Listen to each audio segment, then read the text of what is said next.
em documentos da FIFA, você vai encontrar lá que a FIFA já tinha ideia de organizar o Interclubes em 1907. Essa informação é importante, ela já tinha essa ideia de fazer um Mundial Interclube em 1907, quer dizer, muito tempo antes do que 51, né?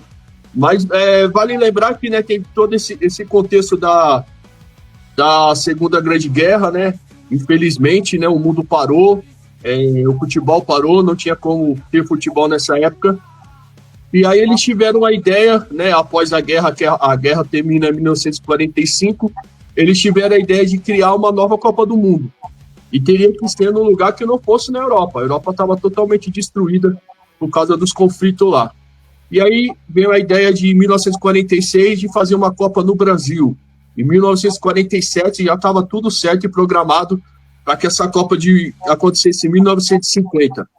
E por que é importante entender a Copa de 1950, a derrota amarga que o Brasil teve perdendo de virada para o Uruguai, com o Mundial de 51 do Palmeiras, que elas trabalham no mesmo contexto, os mesmos organizadores, eram os mesmos caras. E tem um cara interessantíssimo, era o Ottorino Barazzi, ele era um italiano e presidente da Federação de Futebol.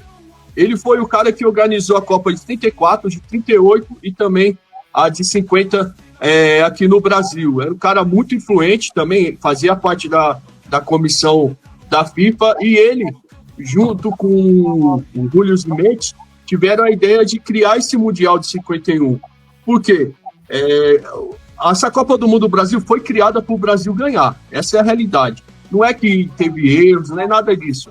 Porque o Brasil já era apaixonado por futebol, o Brasil fez um esforço tremendo para conseguir fazer essa Copa aqui, que eles procuravam um lugar, o Brasil se ofereceu, fez todo um esforço tremendo para realizar essa Copa. Então, quando o Brasil perde aqui, né, foi uma comoção muito triste em todos os brasileiros, e eles vendo isso, pô, cara, a gente tem que criar alguma coisa até para agradecer, né, o Brasil pelo que ele fez. E aí surgiu a ideia, junto com o Ottorino Barazzi, o Júlio Zimenez e também a CBD, né, a antiga CBF, né, hoje a CBF, antes era a CBD, de criar o Mundial de Clubes de 1951. E aí como é que foram escolhidos esses times, né? Tem que chegar ali, foram feitos alguns convites, inclusive para algum time da Inglaterra vir, eles se recusaram. E assim, é importante entender que o contexto do futebol nessa época era totalmente diferente do que a gente vê hoje. Não tinha avião.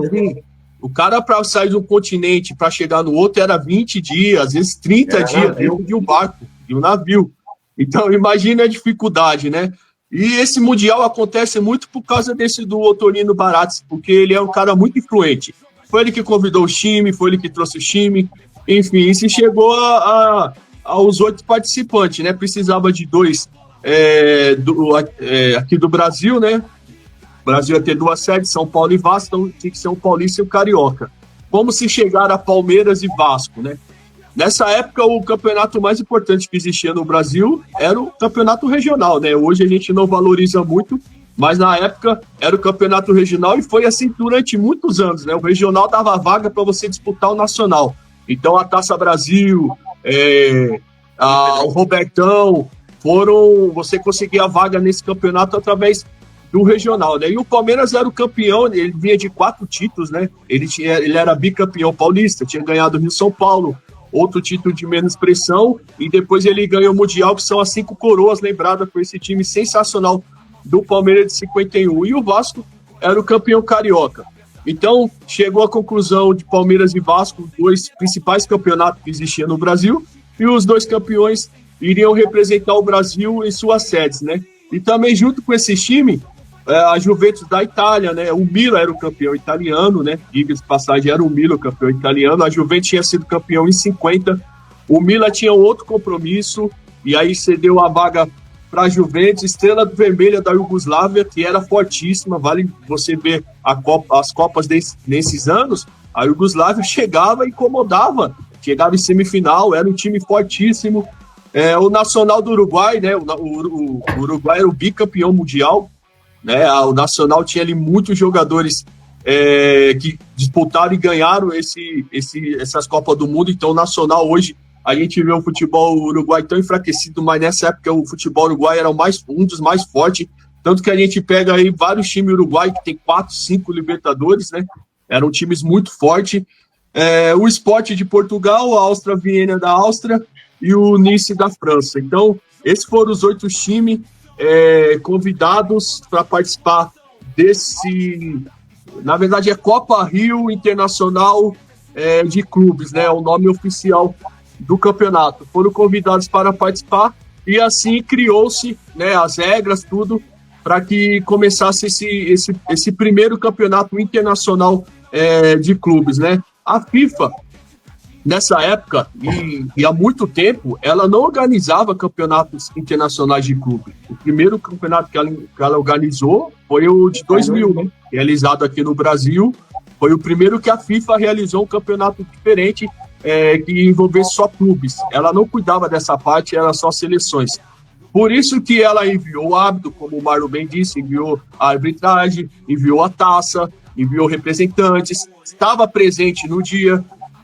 Todo por trás ela organizou e estava ali, mas não colocou o seu nome porque ela não cuidava dessa parte. Então, a Copa do Mundo de 51, de clubes, na verdade, ela nasceu, né, de uma gratidão entre a FIFA e os seus organizadores ao Brasil, que cedeu esse espaço para que eles fizessem a Copa do Mundo de 50, o futebol retornasse, né, em nível mundial, após as guerras, e aí eles falaram, vamos fazer um campeonato legal com os clubes no Brasil, novamente, com final em Maracanã, para parabenizar e agradecer ao Brasil. E foi assim que nasceu a Copa do Mundo de 51, de clubes, né, e o Palmeiras foi infelizado a vencer.